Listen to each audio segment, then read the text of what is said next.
The Canucks with a third straight win to start their road trip beat the Capitals 4-3 in Washington. Lots to talk about, and we'll do that now on Rink Wide Vancouver.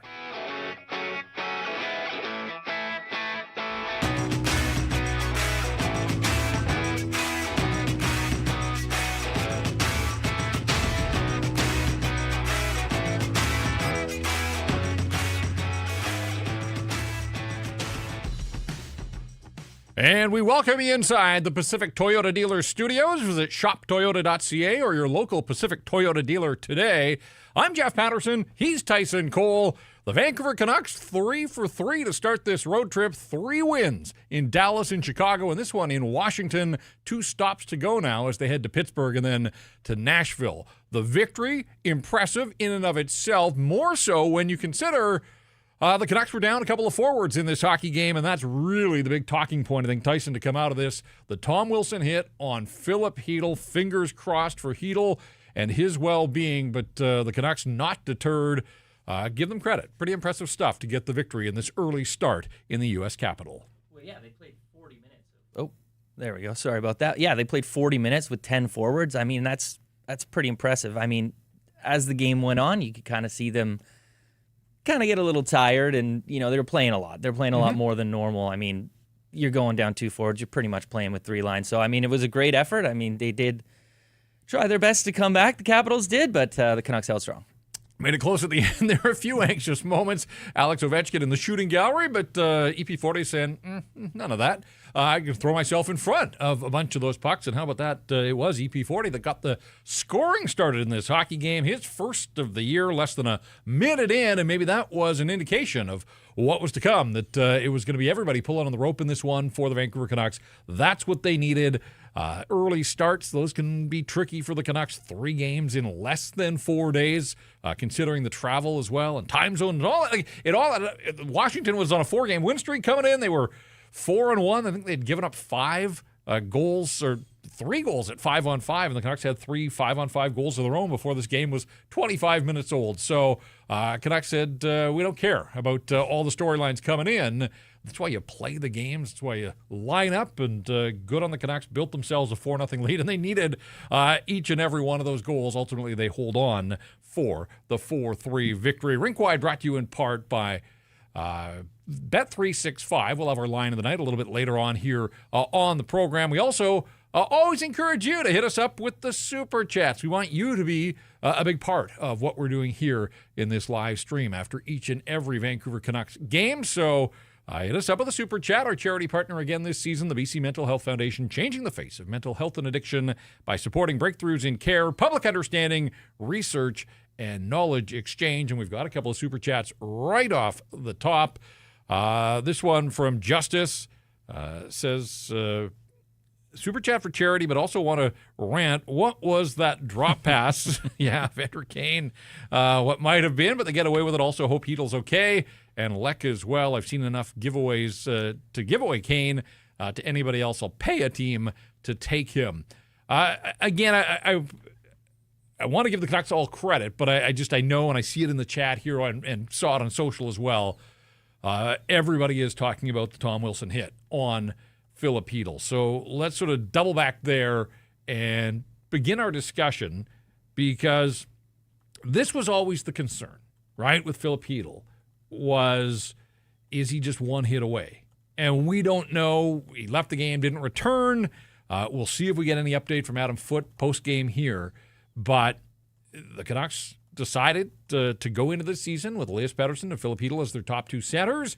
And people said, that's fine if, and it's a massive if in caps and bold and underline, everything else, as we watch the replay there, if Philip Chytil can stay healthy. And through 5 games, he had been healthy, he had been productive. In this one, Tyson, like, the Tyler Myers goal doesn't happen without Philip Chytil using his speed, putting on the afterburners to get in behind the defense, and then chaos ensued. And, of course, the chaos giraffe getting his 100th NHL goal, perfectly fitting there.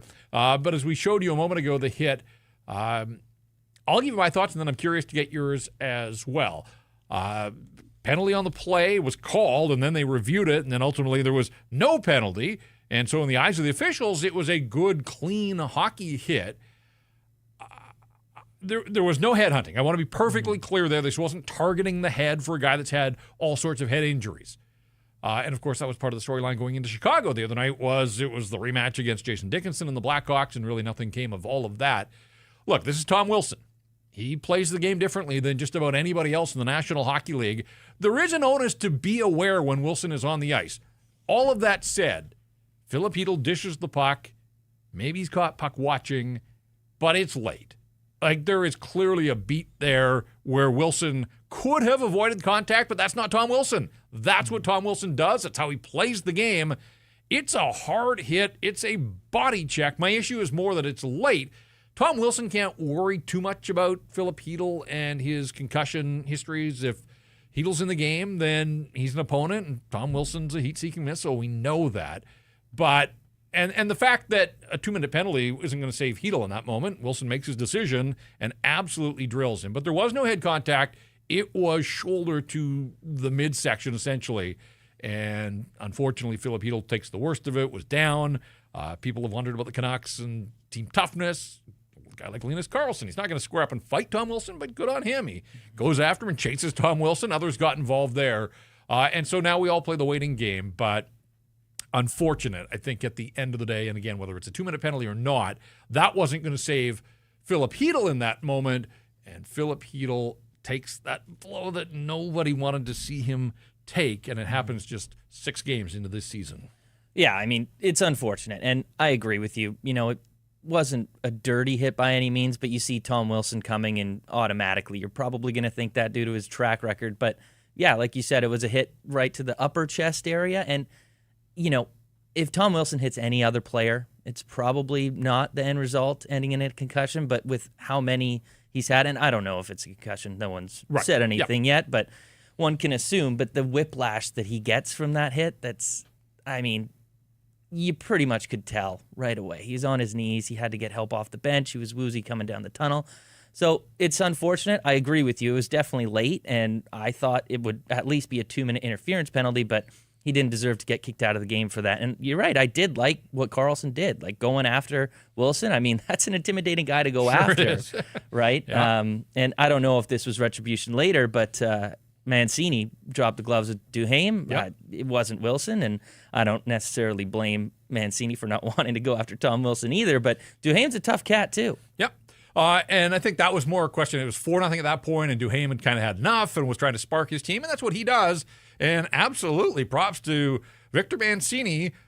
We know he's a big dude. We know that he's mobile, and we've seen some of the offensive exploits. Haven't seen him without the gloves.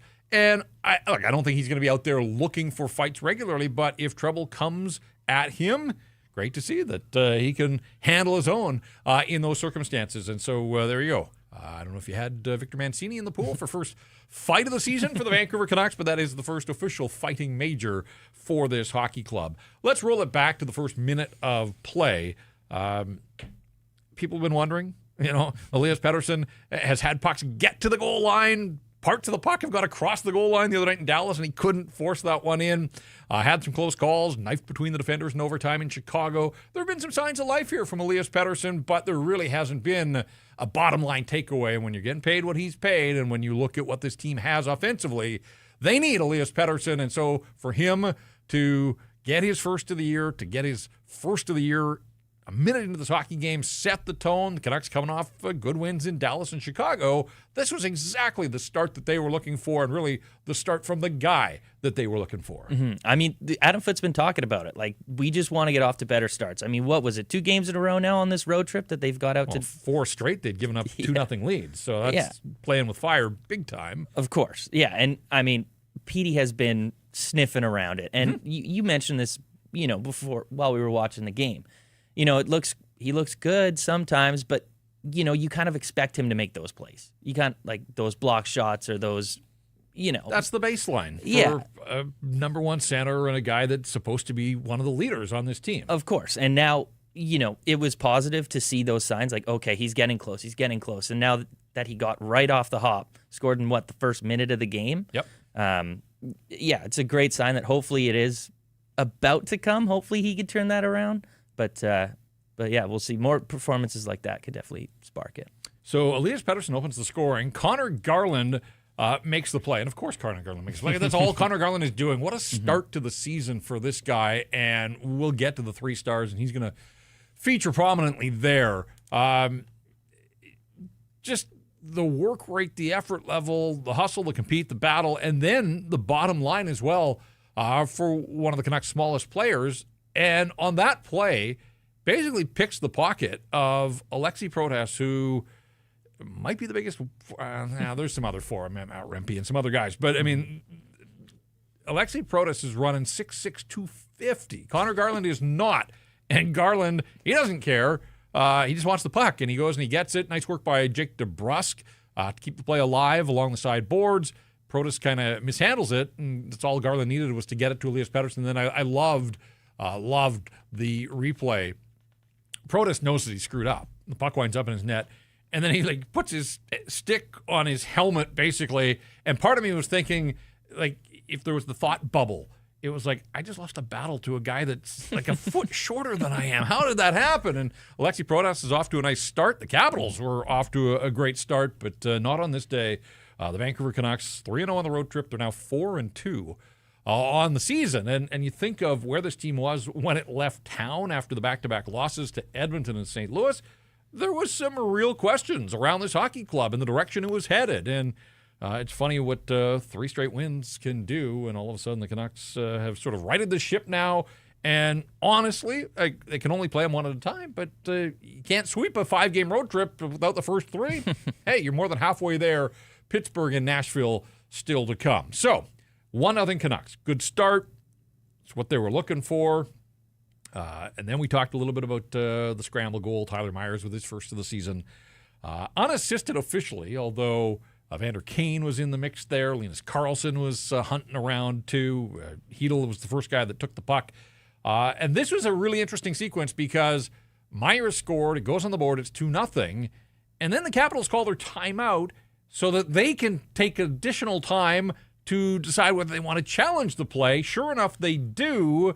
And the referees rule, nope, there was no goaltender interference there. So the Canucks dodged a bullet in Chicago the other night with the goalie interference call. Here, another one. But what they didn't do against the Blackhawks, they capitalized. They pounced, pun intended, by the way, when I say they capitalized. But Kiefer Sherwood, right-handed shot, no Brock Besser, no Jonathan Lecker-Mackey, and there's Kiefer Sherwood going hard to the net. Nice pass from Connor Garland, and Sherwood with his 4th of the season already, 6 games in. This guy had 19 last year and already, 5th of the way there at the 6-game mark. So 2 goals, Myers and Sherwood, less than a minute apart, although it was about 10 minutes apart in real time with the delay in the challenge and the timeout and everything else. But again, Kiefer Sherwood was going in this hockey game, and that was a huge goal to make the Capitals pay and to extend the lead late in that first period. Mm-hmm. 3 goals, it's great. I mean, Kiefer Sherwood, you can't say enough about him, but you could tell it's his contract year. He's definitely going. I know how Irf likes to tweet about it. Kiefer Sherwood with a $sign. Yep. As the S. Contract season. Yeah, of course. He's trying to get that big bucks. But yeah, with how poor they've been in the first period, it was nice to see them capitalize like that. And I didn't see where they had any chance of getting that goaltender interference. I don't know. I didn't see Kane really necessarily get involved too much at the net front, neither Linus Karlsson. So I didn't really understand that. I think there was one moment there where, for a brief flash, Lindgren had the puck covered and Canuck may have jabbed at him. That was the only thing I saw when I've watched the replay a few times. Because ultimately, there's no contact. When the overhead shot, there was no Canucks in the blue paint. Yeah. Puck was bouncing around, and a lot of times refs will blow it dead because they lose sight of it. But I think credit to the officials there, allowed the play to continue. Canucks certainly liked that part of it, and it was Tyler Myers pulling the trigger to make it a 2-0 game, and then Sherwood, as we mentioned, 41 seconds after that. So the Canucks go to the locker room up 3-0.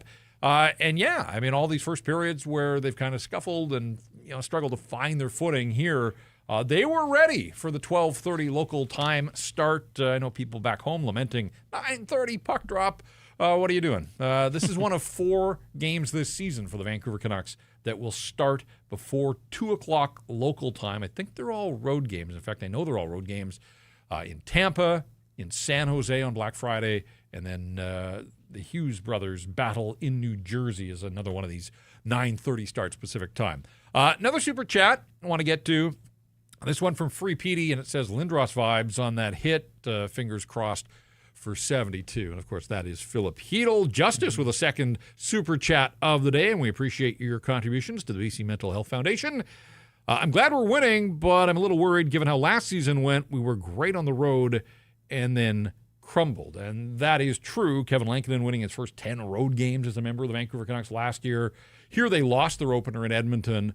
Now 3-1 away from home. Well, we can't worry about big picture full season. You play them as they come, and this was always going to be a difficult road trip, just with the travel, the time zones, compressed schedule, everything else. But when you're getting the goaltending that the Vancouver Canucks are, whether it's Demko, whether it's Lankinen, that's going to allow those guys to spell each other off. So you're not going to lean on one guy, and they'll have a decision to make in Pittsburgh. But I would think the goalies will split these last two games, whether they come back with Demko and then give Lankinen the game in Nashville, or they go to maybe they go to Lankinen on Tuesday in Pittsburgh and finish up with Demko. Whatever the case, then they've got those back-to-backs against Montreal and Edmonton when they come off the road. And again, you would think that you would split those even if both games are at Rogers Arena. But we're getting ahead of ourselves because that's the end of the road trip and what happens next weekend when they get back home. Joe Lee in the chat says they've also played 3 games in less than 72 hours. I'm just happy they survived this one.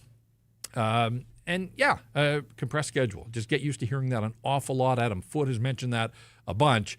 And it's just in an Olympic year, it's a case for everybody, including the Vancouver Canucks. And here they're getting tested early in their schedule. All right, I want to get to the 3 stars. We haven't even gone through the full game summary. But before we get too deep into the program here, I want to get to the 3 stars. Teddy Bluger, by the way, getting his first of the year, and that one turns out to be the game winner. 4.5 minutes into the second period, built that 4-0 lead for the Vancouver Canucks. 3 stars brought to you by Greta Bar. Great place to catch all the games. It's walking distance from the rink and the stadium, or if you're looking for a place to watch the games on TVs, Greta's got a lot of them. They got you covered with big screens for all of the action. Plus the street food menu we tell you about all the time. They've got weekly drink specials.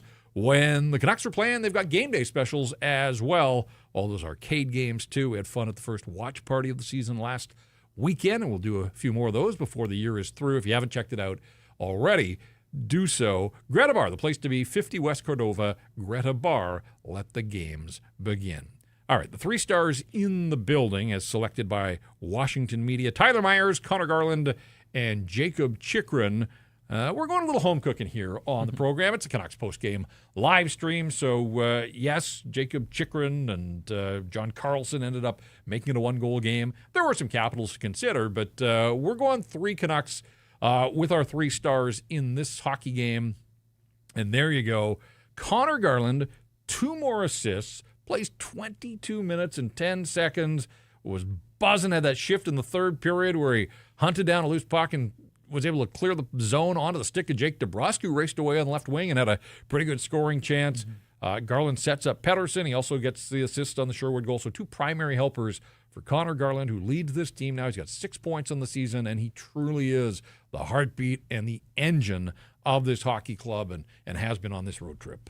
Yeah, I mean, he's undoubtedly the MVP so far this season. 6-game MVP. Yeah, I like it. Give it to him now. I like it. I mean, Garland's been great, and I really like the chemistry that you put him with Petey, and I mean, they seem to click when it was DeBrusk and Pettersson. Yep. On the wing of Pettersson. Like, it just didn't look good. Something was missing, and I think, you need someone who's good on the puck retrievals, good against the walls, and I mean, DeBrusk and Besser are all right, but they're no Garland. Garland could definitely do that, and he's a good facilitator of the puck to get it to Pettersson, and we saw it on the first goal. Petey just picked his spot on the far side there, and got the first goal. So, I mean, there's not much more you can say about Connor Garland at the start of the year. You may have to say more about Connor Garland. That's the problem. You can say what's left to say. Well, he just keeps performing, and he's just so fun to watch right now. He is dialed in, I mean, we'll see. Again, we'll try to get some updates here. We don't know about Brock Besser, personal reasons. We don't know if he's with the team, if he's left the club and come home, or gone elsewhere, so don't even want to speculate at this point, but they do play again on Tuesday. We'll have to see, and then Hedel and Lekkerimäki as well. So they're going to need their top-end guys to continue to perform this way. And speaking of top-end guys, how about Tyler Myers? The goal, first of the year, terrific. Gets an assist as well on the Teddy Bluger goal. If you watch that replay, like Evander Kane gets the primary assist with a nifty little soccer move, kicks the puck to Bluger, but that play stays alive because Tyler Myers, with his reach and his length, the anticipation along the right boards, beats his man to the puck and keeps it in the Washington zone. And then from there, Kane's able to get it to Bluger, and Teddy Bluger pulls the trigger. So not all second assists are created equally, and that was a really fine play by Tyler Myers, who, oh, by the way, played 25 minutes in this hockey game for the Vancouver Canucks. And you look at the special teams, 25 minutes for Tyler Myers, 25 minutes and 50 seconds, in fact, almost 26 minutes for Tyler Myers, more than 5 of that shorthanded. Those are heavy minutes. And even at his advanced age, I know he's going to have his detractors, and I'm not here to convince you, but there is still value in Tyler Myers at this stage of his career when he plays the way that he did here. And again, the first contract, I got he was never going to live up to the big money contract, but at $3 million, come on, like they're getting value out of a 35-year-old Tyler Myers. Of course, and I mean, there's not many games the whole season where you're going to be able to say a player played more than Quinn Hughes, and that's what Tyler Myers did by 50 seconds. That's pretty impressive. But also, he's great defensively. But I just want to point out his goal. Like he if he didn't wait and just fired it, he might have not scored. Like he took the second to kind of go around the defender and then rip it past Lindgren there. So I mean, a little patience there from Tyler Myers. If we get more offense, he might not be. I mean, he's what? How old is he? 35, 36?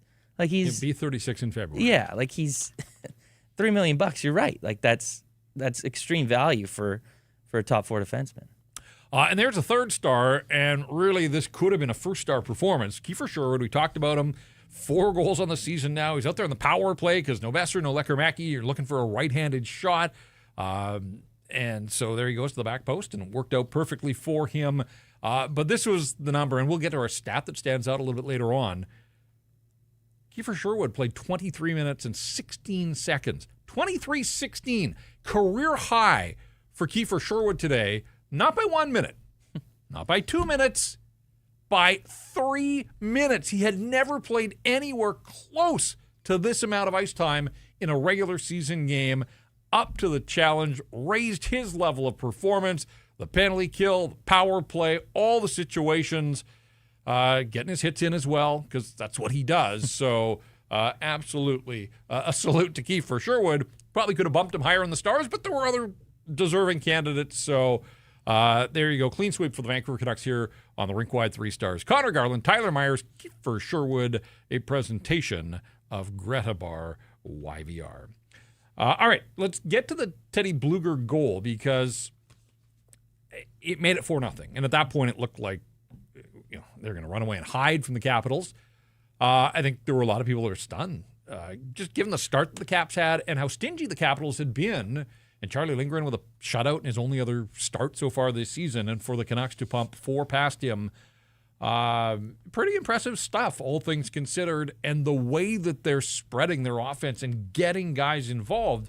To get Elias Pettersson his first of the season, that's important. Teddy Bluger just came back the other day. You don't look for a ton of offense, but you'll take it. And really, of the regulars now, I think it's Evander Kane and Drew O'Connor that are the only forwards in the top 9 that haven't scored a goal. So you hope that comes for those guys as well. But for Teddy Bluger, misses the first 3 games with injury. Sometimes it's tough to step back in and get the speed of the game, and so I think it's important. Again, I'm not looking at Teddy Bluger to score a bunch for the Vancouver Canucks, but when the puck's on his stick in a shooting position, hey, pull the trigger, makes the most of it, so good on him, and it turns out to be the winner. Yeah, I mean, that's not a part of his game, really. Offense, you have him in the lineup, penalty kill, face-offs, and his defensively sound game. But, I mean, today he logged, it's nice that he scored, but he also logged more ice time than Petey. He's the third, only by... Say that again? Yeah, he had more ice time than Elias Pettersson today by nearly 30 seconds. 1842 according to Natural Stat Trick. So they were using him often, and I get it. It's kind of a blowout to start, and you want to protect the lead as best you can. So obviously Bluger's going to be out there a little bit more, but it is something to note that, and maybe he's been off or he missed the first 4 games, so maybe he had a little bit more fresh legs than the rest of the guys who have played 3 games in 72 hours. Wow, that is a little surprising. And again, the Canucks go into this defensive posture and no Hedl, so it's not a surprise that Bluger's numbers are up, but to the point that he played more than Elias Pettersson, the eagle eye over there, picking up that stat. That's a good one, which leads us to our stat that stands out, and that certainly could have been a stat that stands out. But the stat that stands out here on Rink Wide is delivered by Uber Eats. And Uber Eats is enabling fans to maximize their fandom all season long with exclusive game day deals in the app. Every time the Canucks are playing at home, you can get a buy one, get one 6-piece chicken McNuggets from McDonald's in Vancouver only on Uber Eats. And from game day eats to paper plates and napkins if you're the one hosting, to all the ingredients you need to make your favorite game day dip before, during, or after the game, Uber Eats is assisting every fan's hockey experience all season long. #crave the stats. And here is our stat that stands out, including Teddy Bluger and Elias Pettersson. Vancouver's had 10 different goal scorers through the first 3 games of this road trip. And I do think that that's the blueprint for success for this hockey club. That, yes, Brock Besser got 40 a couple of years ago, and Elias Pettersson got close. But they don't have a 50-goal candidate, and I'm not sure that they've got a 40-goal guy in the offing this season. It is going to have to be scoring by committee. And so it's important that Pettersson opened his account and got going. It's important that they're getting some early season contributions from guys like Kiefer Sherwood. Jake DeBrusk scored the other night in Chicago. They're going to need a bunch more from Jake DeBrusk, but that's pretty impressive. 10 different goal scorers through the first 3 games of this road trip, and obviously that's been part of the formula that's led to 3 straight victories. Yeah, the depth scoring has been huge, and you need that to succeed, and they obviously have gotten that over the last 3 games of the road trip. Just the Abbey line there, Max Sasson, they didn't contribute tonight to the score sheet, but those guys were Abbotsford last year. You're getting AHL guys to contribute at the NHL level now, which, that's what you need. You need to grow from within, and the fact that they're getting 10 goal scorers in 3 games, that's pretty good for the forward group. Jax in the chat says EP40 with a goal, sacrificing his body in the final minute. His best game in quite a while. And again, it's been building. He hasn't been dominant, not in the 3 stars here. So he's contributing. Again, you hope that all of this is boosting his confidence. I think we're starting to see some of that. The play that he made in the third period between his legs on Rasmus Sandin and got the backhander away there. We talked about the chance in overtime the other night. We're starting to see some of the creativity from Elias Pettersson and a bottom line for those that are demanding that. Again, at $11.6 million, need more. Still need more, but there have been some steps in the right direction here on the road trip. Super chat from Quinn's Edges, again, supporting the BC Mental Health Foundation. This one says, my pronouns are she/Herwood. It looks better in print than I think it does as I try to explain it, but we thank you for the contribution. Amazing game for Sherwood, but also for the Vancouver Canucks. Free Petey coming back and saying, suddenly sending Coots back seems problematic. Look, Braden Coots wasn't ready for the NHL. So I think these are 2 separate conversations. One is, what do you do now down the middle if Hedl is out for any length of time? Atu Ratu, the healthy scratch the last couple of games, so he would automatically plug back in, but it would leave you with a center ice position of Pettersson and then Ratu, Sasson, and Bluger. Who's your 2C out of that group? So, it gets pretty thin. Is this going to spur trade talk again? The problem there is it's 6 games into the season. There aren't many trades, and you'd be dealing from such a position of weakness. They were looking to help their center ice position all summer. Now the league watches and says, see, we thought this might happen with Philip Hedl. How much do you want to pay for player X? And that's the issue for the Vancouver Canucks. You get in a problem because nobody's here to help you around the National Hockey League. If you want to talk trade, I think the rate suddenly goes up for centers, and we know already that it's been prohibitive when it comes to the cost of acquisition. So down on the farm, are we all ready for Nils Zoman back in the National Hockey League? He's got 3 assists in 4 games. Ian Abbey. The one name that I wonder when you see the Canucks, look, I don't know that they were roughed up. That's Tom Wilson doing what Tom Wilson does. Otherwise, I didn't think they got run out of the rink necessarily, but Joe Labate is in the system. He has a goal and 2 assists. He got in 4 games in Abbotsford this year. He's got 3 points in 4 games. Got in a couple scraps in the preseason. Is it too soon for it to be Joe Labate time? I don't know where you go. Call-ups are Vitaly Kravtsov. It gets thin when Max Sassen's already been recalled. It gets thin in a real hurry. So, again, don't want to get too far ahead of ourselves here without knowing or seeing any kind of update post-game. Adam Foote saying he doesn't believe Besser will be gone long, so that part is that's good. Bluger's being evaluated as well, according to Dan Murphy. Seems like he was shaken up late in the game. That's the last thing. Oh, my gosh. Vancouver Canucks. Bluger didn't play the final 6:14. Really? According to posts online here. So, and he still logged more time on ice than Pettersson. Wow. Yeah. So incredible.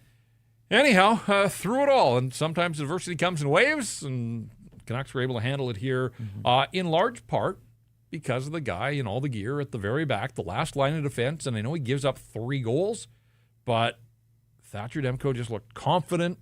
You can feel the confidence that the players draw from him. Kevin Lankinen was really good the other night in Chicago, but Thatcher Demko's improved to 3-1 on the season and has given up 5 5-on-5 goals in his 4 starts. Like, you hear those kinds of numbers and you think, like, this is really quickly getting back to old-time Thatcher Demko territory, and that is some of the best news. On a day where there's some bad news for the Vancouver Canucks on the injury front, that is maybe the best possible news, is that this guy's just looking like a brick wall, and you think of some of the saves that he made through this hockey game, and even on the Ryan Leonard goal, like a spectacular save, and unfortunately the puck came right back to Leonard, but Connor McMichael had a bunch of chances, hit the post in the second period, but had 2 opportunities early in the third, and Demko was there to make stops. And, again, I just think his confidence is going to grow as he continues to perform at this level. And Capitals, they think they've got 2 good goaltenders, but they went with their backup. The Canucks go with their main man. Vancouver wants to believe that that's going to be an edge, and at the end of the day, the Canucks give up 3 goals, and the Capitals give up 4. Vancouver skates out of there with a victory, and Thatcher Demko definitely played a role in it. Yeah, I mean, that Ryan Leonard goal, that was just unfortunate. He goes across to the other post, makes the first save, and then he lifts his leg up, and then the puck just goes right under. Obviously, you're anticipating Ryan Leonard is going to go high there, and he beats him down low. But, I mean, Demko was still really, really good. He saved 1.06 goals save above expected in this game, which now takes him to 3rd in the entire NHL in goals save above expected, which is, I believe, 6.3. Not bad. No, and again, when he's on, you know that he's capable of that, but it kind of like Hedl, it was every game is going to be a hurdle of itself, and can he stay healthy and be available for the next one? So far, so good. Knock on wood for Thatcher Demko there, but for Philip Hedl, again, we play the waiting game here. I just want to double back to the Abbotsford guys, because we can call them the Abbotsford guys, but if other regulars peel away, these guys look like Vancouver Canucks now. And I know it's only 6 games and not even for Max Sassen, but the confidence with which they're playing, the situations that they're finding themselves in, the Canucks are going to need them, and they're absolutely pulling their weight and contributing here. They don't find the score sheet. Archie Baines driving hard to the net there at 4-0. He got called for goaltender interference, but I love the fact that no hesitation in his game there, taking the puck hard to the net. Linus Karlsson, we talked about him digging around on the Tyler Myers goal. Max Sassen using his speed effectively yet again here for the hockey club. So I think this was another really, it was a good team win. You can't look at anybody and say that they didn't really pull their weight for the hockey club in the outcome here, but it's going to be interesting to see. They're continuing to play the way they are, earning the trust of the coaching staff, and now all of a sudden, where maybe they started the road trip as 4th liners, and Sassen didn't even start the road trip with them. Oh yeah, he got into the game at Dallas. Where he started. All of a sudden, like, they're going to be, if they stay together, the third line for the Vancouver Canucks, and they're going to need these guys. Now, they did get caught out on the Chychrun goal. That line was out for a minute and 15 seconds. So, it's not perfect, and it's not going to be perfect. But even with a blunder there, I still thought there was more good from the Abbotsford guys, and we'll see if there are more. There may be new Abbotsford guys replacing that's why we may have to stop calling these guys the Abbotsford guys, because there may be a new wave of Abbotsford guys before too long here. Yeah, now these are Vancouver guys. No, but if you look at how the game went on after Hedl and Lekaramaki were out, the first line stayed intact, and then the Abbey line stayed intact too for the most part. Yep. Sometimes you saw O'Connor and Carlson kind of switching out, but I mean, I think that says something that, hey, like, these guys clearly have chemistry. They're probably our second best line right now. We got to continue to roll them out. And I totally wouldn't be surprised if their minutes increased. Obviously, they did tonight with the two injuries. But I mean, if you're going to have, because if Lekaramaki and Hedl are both out, one of the Abbotsford guys that comes up is in the lineup as long as Besser's still out. Yep. With Ratu, right? So you're going to want to shelter that guy's minutes, and I mean, it'll be interesting to see. But I mean, with the way they're playing, the chemistry they have, you can't split them up. Linus Karlsson played 13 minutes and 19 seconds, so that's a bump. That fourth line was getting 8 and 9 minutes earlier, but again, attrition forces them. So Karlsson plays 13-19, had a couple of shots on goal. Sasson was basically in that same neighborhood, 13-15, won 3 of his 5 faceoffs, so he didn't take a lot, but he held his own. Arshdeep was the low ice time guy for that trio at 10 minutes and 13 seconds, but did spend a couple of minutes in the penalty box. Canucks beat the Capitals by a score of 4-3. This is Rink Wide Vancouver. We do this after each and every Vancouver Canucks game all season long.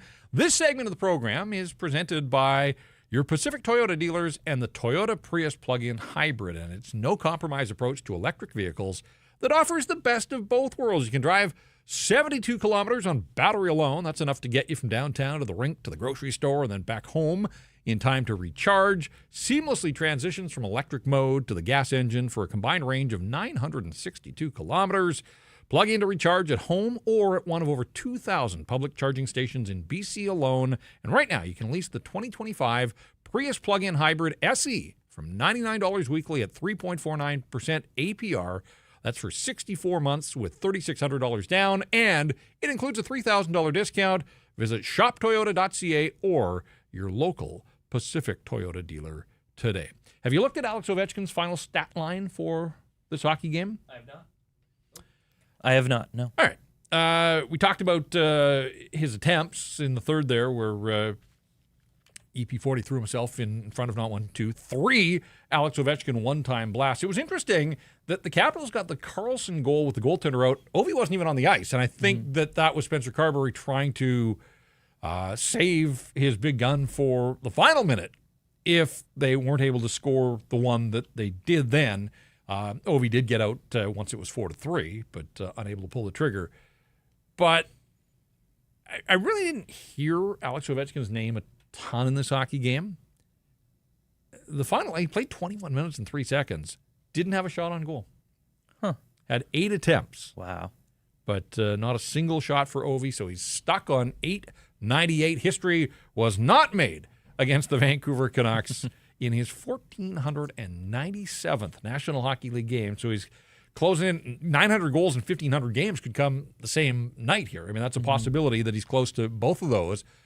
It just blows my mind, though, and I had to go and dig this up prior to the game. 1,497 career regular season games, 29 of them against the Vancouver Canucks. The East-West imbalance. He's played through a career where the Eastern teams only face the Western teams once a season for a little while there. So, a guy that's closing in on 1,500 games, and only 29 of them have come against a West Coast opponent. So we just haven't seen much of Alex Ovechkin out here in Vancouver. The Canucks as a team haven't had to face him, which probably not a bad thing when you think of where he is in the pantheon of goal scorers, right at the top there. But yeah, he was shooting, but not a single shot on goal. How about Jacob Chychrun? 15 shot attempts in this hockey game. 3 on goal, 6 were blocked, and 6 missed the target. So there was a guy that was absolutely shooting the puck all night long. Washington outshoots Vancouver 30-23. Both teams go 1 for 4 with the man advantage. So the special teams, they were a push. And in the end, the Canucks outscore the Capitals 4-3 on the afternoon. So Vancouver up to 4-2 on the season. And the road record sitting at 3-1. Got another super chat. This one comes from Smomoto. Don't trade for anybody. Not good enough or close enough to leverage any of the future. Just battle all season with what you got and see where you end up. And I understand that line of thinking. That said, and I go back 2 seasons ago, and a little different. But late November, this team was crushing it, and management rewarded the group for the job it had done to get to that point, brought in Zadorov, later on went out and got Elias Lindholm, and that was to bolster a team that had shown that it was competitive and it meant business. Now, again, it's 6 games in. It's early. There aren't a whole lot of trades. We talked about you would have to initiate, and I think you would have to pay a premium at this point to go and get a player and paying a premium on top of expensive prices. I'm not sure that is in the best interests of the Vancouver Canucks. But we don't know about Besser other than Adam Foote saying it doesn't look like it's going to be long. Really don't know about Hedl at this point or Lekkerimäki. So I sort of fall in that same boat. You've got Aatu Räty. Not that the heavy lifting on this road trip is done at all. You got Pittsburgh coming up. You may have heard a couple of their players, Crosby and Malkin, both off to pretty decent starts as well, and then into Nashville. But you've got 3 wins in 3 games. You don't want to ever flush a game, but if ever there was a time where maybe you felt like you were playing with a little bit of house money on this road trip at the very least, I think you might just move forward with the guys that you got and plug Räty in there. Take your chances in Pittsburgh, see what happens. But even if they drop the 2 games left on the trip here in regulation, don't come home with any more points, they've already got 6 in the bag. So I think you call this road trip a success, and where you go from here, we'll see. But I don't know about you. I kind of agree with that idea that I wouldn't be out there trading the ranch right now. Just given the expectations for this team, big picture for this season. Yeah, I wouldn't yet. It's too soon. It's too soon. I mean, this lineup right now that you have, minus Hedl, obviously, and now Besser, I mean, they're still 3-0 on the road trip. So you don't act too quickly and go out and overpay for something that you didn't want to overpay for in the summer. You know, that just doesn't make sense if you didn't want to pay that price now. Right. It's only going to be more expensive because Hedl's out. Or, well, we don't know that, but because Hedl, got that hit. But, yep. I mean, starting on the road trip, how many points did you say would have been a success? Because my thoughts was 6. And so I'm quite happy for them. Yeah. Like, that should be a happy goal for them. But I think my standards were just, again, when they started this trip, like I really didn't like the St. Louis game, and the Edmonton game was on Demko, to keep them in it. Remember those 2 games, like they barely touched the puck. I had some real concerns. Mm-hmm. And so I think I would have at that point just said, hey, if they can, tread water, come out of the road trip with 5 points, I think that would have been, in my mind, fairly successful. But here they are with 6 now, so good on them. Mm-hmm. This was probably their most complete effort, and in saying that, the third period, score effects, and they sat back, and they're down guys, and it was fairly predictable the way it came. So was it a full 60 minutes? No, not really. Mm-hmm. But the 40 minutes to start the game were the kind of 40 minutes that they've been looking for to get themselves into games and build a lead and all that. So lots to like. I'm not here to critique a win against a good Washington team when you lose the players the way that they did. The underlying numbers, this is funny. Like, and again, this is where score effects come into play. Like, did the Capitals really have a 2-1 scoring chance edge in this hockey game? According to Natural Stat Trick, the final 5-on-5 scoring chances are 31-17, and beyond that, they were 23-5 over the final 40 minutes. Like I watched the game here in studio with you. I didn't feel it was that one-sided. Like Washington with an edge, sure, score effects, and them pushing, yeah, but I don't know. It didn't feel like a 31-17 discrepancy in these scoring chances, but that's what the numbers say. But the Canucks did outscore the Capitals 3-1 at 5-on-5. So again, Canucks 5-on-5 play because Dallas with a couple of power play goals. Chicago had a power play goal. 5-on-5, Canucks have been pretty damn impressive on this road trip, and we'll see if they can carry that on into Pittsburgh on Tuesday afternoon. And, of course, we'll be back with another edition of Rink Wide. Irf will be back with me, but it's great to have Tyson in for the first of a bunch this season. So you're want to know in here. Yeah, perfect. Yeah, you got the perfect record. Batting 1,000. There you go. It's funny. We've kind of been scouring ice times for the Vancouver Canucks in this hockey game. We talked about Victor Mancini standing up for his teammates, doing his thing. He only played 7 minutes, which surprises me a little bit. But yeah, when you saw what happened in Chicago the other night, they essentially eliminated the third pair and didn't play DPD and Mancini together and really went with 4 defensive pairs, which is a unique formation. But you had Hughes and Hronek, you had Marcus Pettersson and Tyler Myers. Then you had a fair bit of Hughes and Mancini and Hronek with DPD, and they tried to shelter the young guys, again, out on the road. And it makes some sense.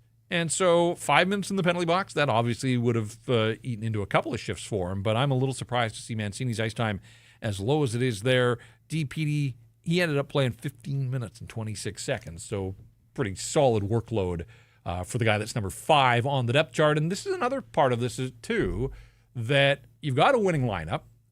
You're going to be forced to make some changes up front. But you got P.O. Joseph, who's been activated. He's on the road trip.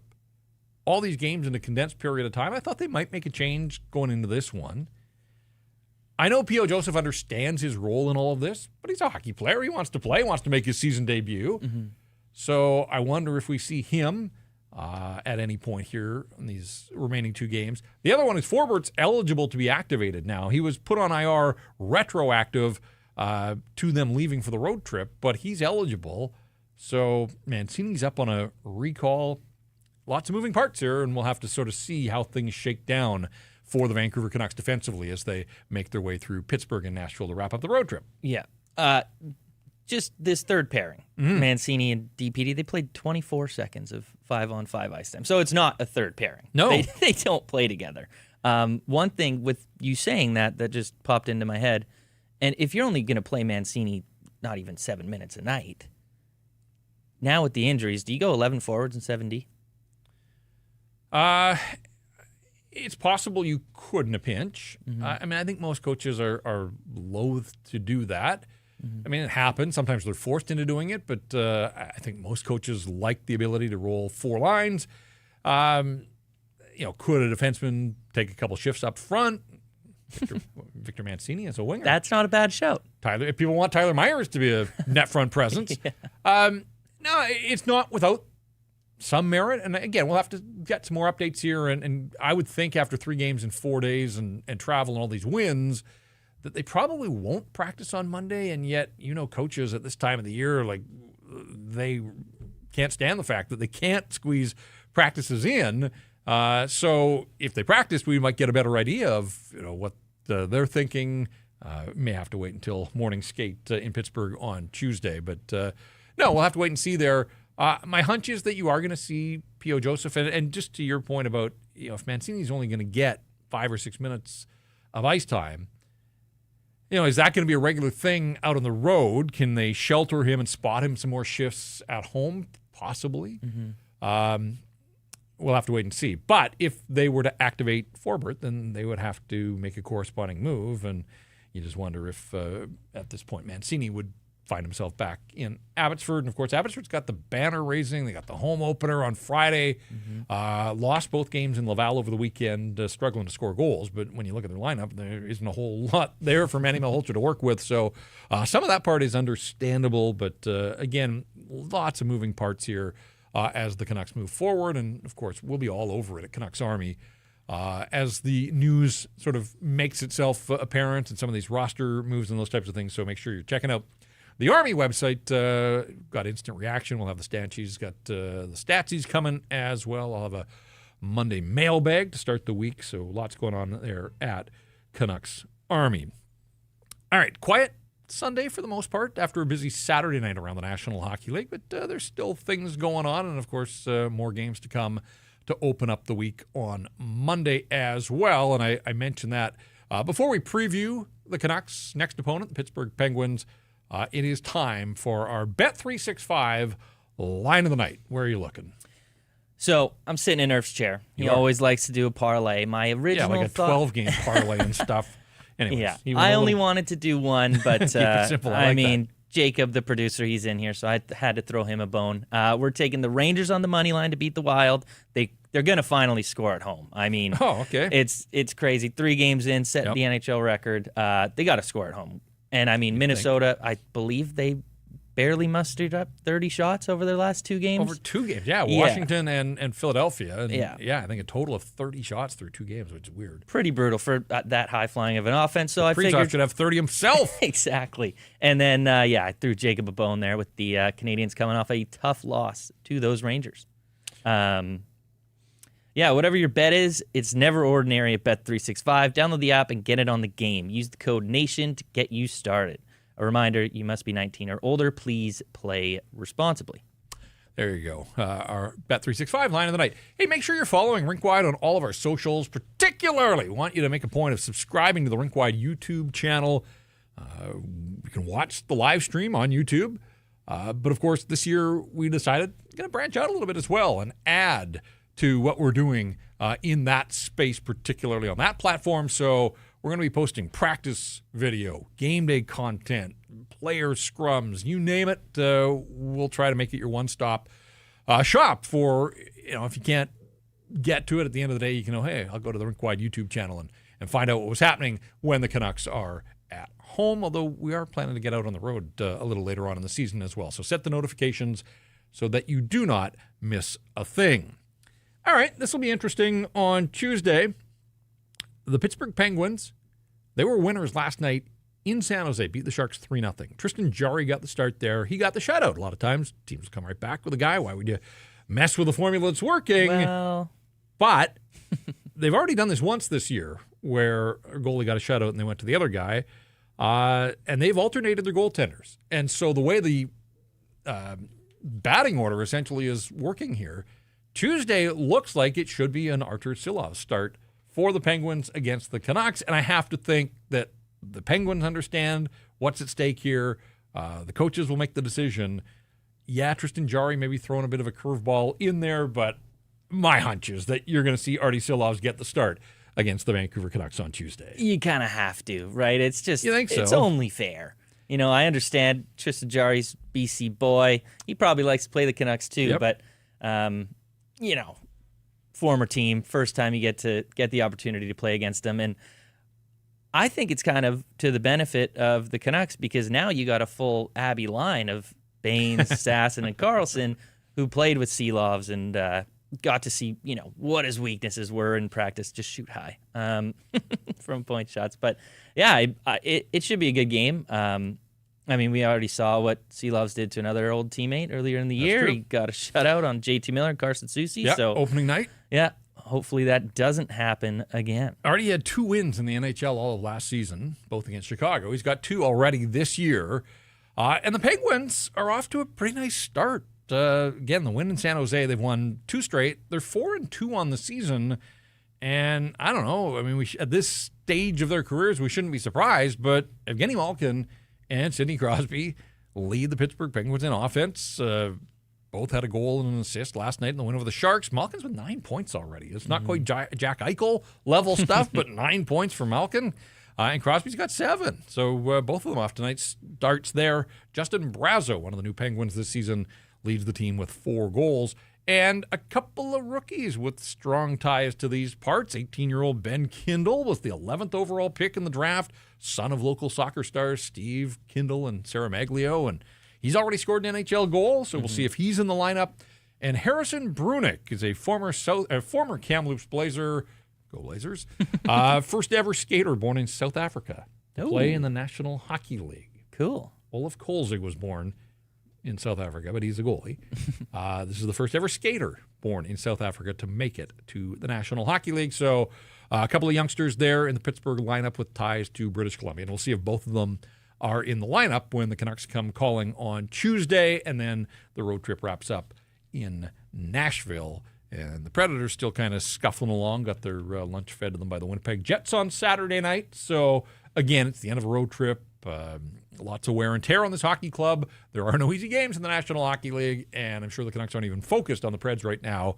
It's all about the Penguins. Well, right now it might be enjoying a third straight win on the road trip, but by the time they touch down in Pittsburgh later on, they'll turn their attention to the Pittsburgh Penguins and finding a way to go 4 for 4 to start this road trip.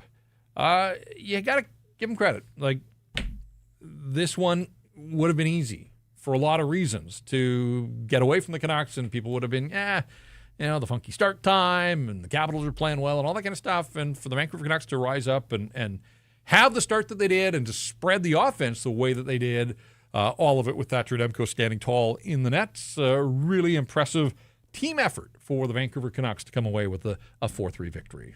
Yeah, and like you said, it was a tough opponent. I mean, this team won the President. No, they didn't. They came second last year. But, I mean, they were the biggest story, and obviously you typically see a team tend to take a slight dip, but, I mean, they really didn't this year. After, I believe they dropped the opening night game, but after that, they just continued to roll. Like you said, 4 straight wins, and so it's big, especially like when the Canucks come into town at 9:30 local start for them. Obviously, you probably get a little adjusted to the time zone on a road trip like this, but it's impressive. And then to go down 2 forwards, I'm not sure if they would have been able to, muster up the offense and get their legs under them and come back in the game had they not got out to a 4-0 lead. And I think, we had that stat that stands out, the 10 different goal scorers, and Quinn Hughes is among them. But Quinn had a second assist in this hockey game. He survived the hockey game when Tom Wilson was running around, and I'm thinking to myself, like, there was a part of me that was like, you got this 4-0 lead, just put Quinn on ice for the night and let the other guys get through it. Quinn ended up playing, as we talked about. Tyler Myers played more than him. But I will say this, and this has sort of been, again, there have been a lot of other storylines, whether it was Braden Cooch, whether it was the struggles in the first couple of games, so much focus on Elias Pettersson. They're a 4-2 hockey club, and Quinn Hughes has been okay. He's been okay, but he hasn't been all-world superstar, put this team on his back. And I say that because I still so strongly believe that he'll get there sooner rather than later. But you're the Canucks. You've won 3 in a row on this trip. You've kind of righted the ship and now had it sailing in the right direction. And you got that in your back pocket that that he's going to take over hockey games. It is going to happen. Mm-hmm. It really hasn't yet, but that's almost a credit more to the guys around him that not picking up the slack for Quinn Hughes, but pulling their own weight so that he doesn't have to be Superman for this hockey club. Yeah, it's weird because the last 2 years you've just grown accustomed to see him take games over. But he hasn't really done that. I mean, he didn't register a shot in Edmonton, but I thought that probably was his best game in my eyes. He was good in Chicago. Then he played 30 minutes and 3.5 in overtime. And he looked a little tired. That was it was the back end, back to back. And he played 30 minutes, and that's a tough ask. And caddying essentially for Victor Mancini throughout that hockey game too. So they asked a lot of him, and it's not that he's playing poorly. It's just that his levels here, where we're accustomed to it being that much higher, and I think it'll get there. And so for the Canucks to grind out these wins early on without their captain at a superhuman level, again, I think you can spin that as a good news story for the Canucks because Quinn will arrive at some point here sooner rather than later.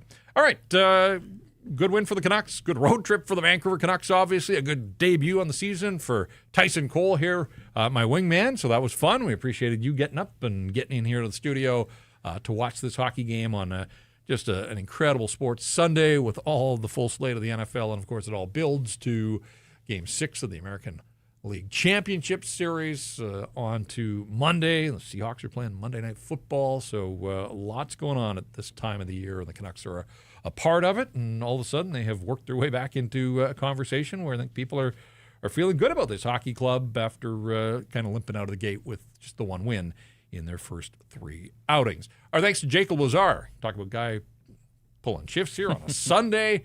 He'll have his work cut out for him all week with the guys at Convo. Just a reminder again, Canucks Army, check out all the post-game features and another week ahead with anything around this hockey club. If they make news, we'll be on top of it at Canucks Army. So you want to be checking that out. All right, that is going to do it for us. 4-3, the Canucks over the Capitals. Elias Pettersson with his first of the season. Tyler Myers, Kiefer Sherwood, Teddy Bluger stake the team to a 4-0 lead, and then they're able to get it across the finish line with a 4-3 final. Next up, the Penguins in Pittsburgh on Tuesday, and that'll be our next episode. So we look forward to talking to you then after that one between the Canucks and the Penguins. But for everybody here at the Rink Wide Studios, thanks so much for spending a little bit of your day with us. That's going to do it for this episode of Rink Wide Vancouver.